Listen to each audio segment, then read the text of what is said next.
Septio Susanto akan mempresentasikan hasil kerja kelompok kami, yaitu kelompok 11 yang membahas materi tentang atribusi. Atribusi, pengertian atribusi.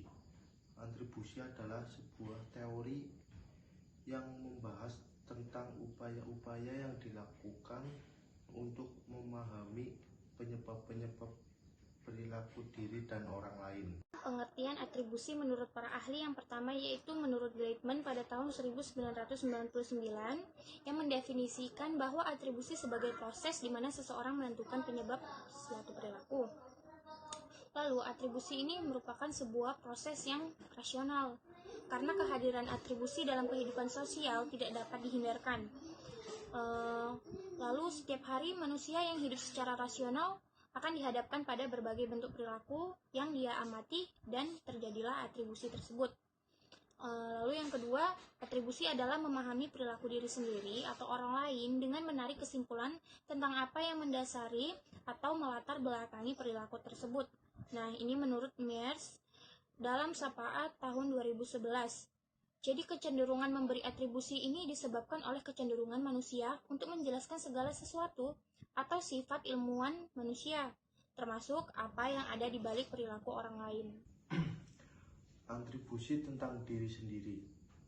Riset tentang persepsi diri sendiri atau sikap, motivasi, dan emosi.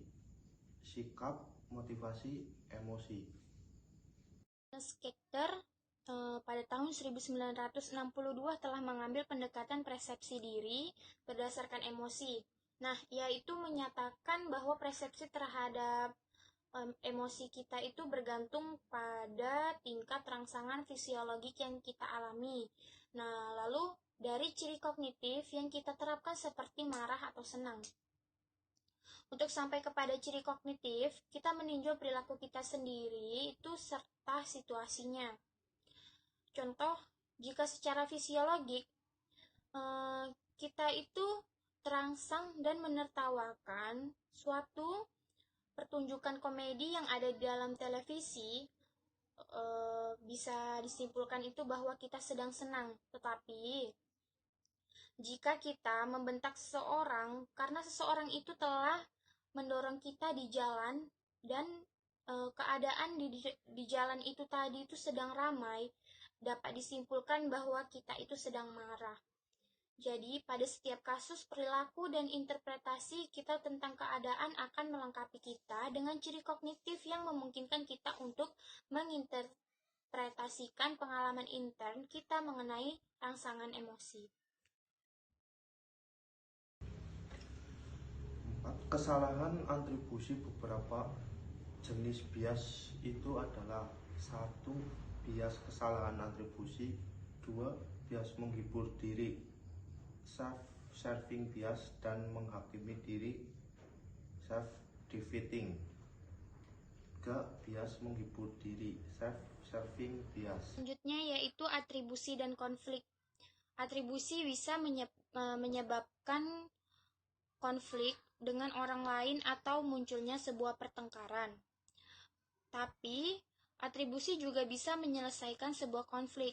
Jika mengubah atribusinya, maka konflik-konflik akan terhindar.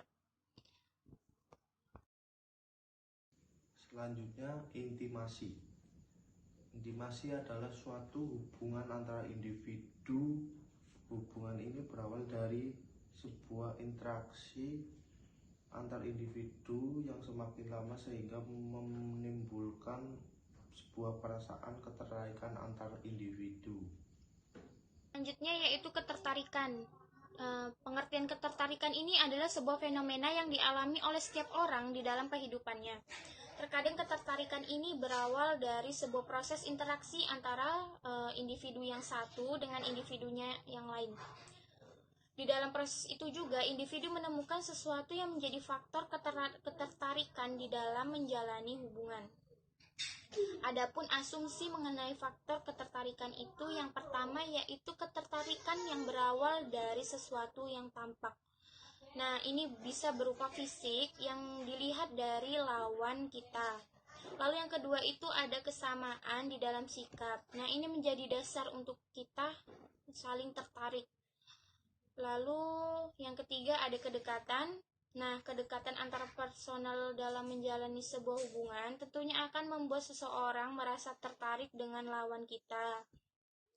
Karena dalam menjalin sebuah hubungan itu tentunya kita akan mengetahui apa saja yang ada di dalam diri lawan kita. Sesuatu yang ada di dalam diri orang lain terkadang membuat kita merasa cocok dengannya sehingga terjalinlah ketertarikan itu. Lalu yang terakhir yaitu ada kesamaan dan pelengkap. Sesuatu yang akan menjadikan kodrat manusia dalam dunia ini. Manusia akan selalu membutuhkan pelengkap dalam hidupnya seperti Di dalam teori ini ditemukan adanya 3 teori yang berbeda orientasinya. 3 teori ini adalah kognitif, reinforcement, dan interaksionis. 1. Teori kognitif. 2. Teori reinforcement atau penguatan. 3. Teori interaksional. Di slide terakhir ini yaitu friendship. Nah, friendship ini merupakan istilah yang menggambarkan perilaku kerjasama dan saling mendukung antara dua atau lebih entitas sosial. Prinsip ini sering disebut oleh orang itu persahabatan, lebih ke persahabatan. Jadi persahabatan itu 2 orang atau lebih dari 2 orang yang memiliki kesamaan, mungkin tentang kegiatan-kegiatan yang disukai, serta akan melibatkan pengetahuan, penghargaan, dan afeksi bersama. Di prinsip ini juga mereka juga akan terlibat dalam perilaku yang saling menolong, seperti tukar-menukar nasihat dan saling menolong dalam kesulitan. Sahabat adalah orang yang memperlihatkan perilaku yang berbalasan dan reflektif. Namun, bagi banyak orang, persahabatan seringkali tidak lebih daripada kepercayaan bahwa seseorang atau sesuatu tidak akan merugikan atau menyakiti mereka. Nilai yang terdapat di dalam persahabatan seringkali apa yang dihasilkan ketika seseorang sahabat memperlihatkan secara konsisten. Yang pertama yaitu ada kecenderungan untuk menginginkan apa yang terbaik bagi satu sama lain. Yang kedua itu ada simpati dan empati. Yang ketiga ada kejujuran. Barangkali dalam keadaan-keadaan yang sulit bagi orang lain untuk mengucapkan kebenaran. Lalu yang terakhir yaitu saling pengertian.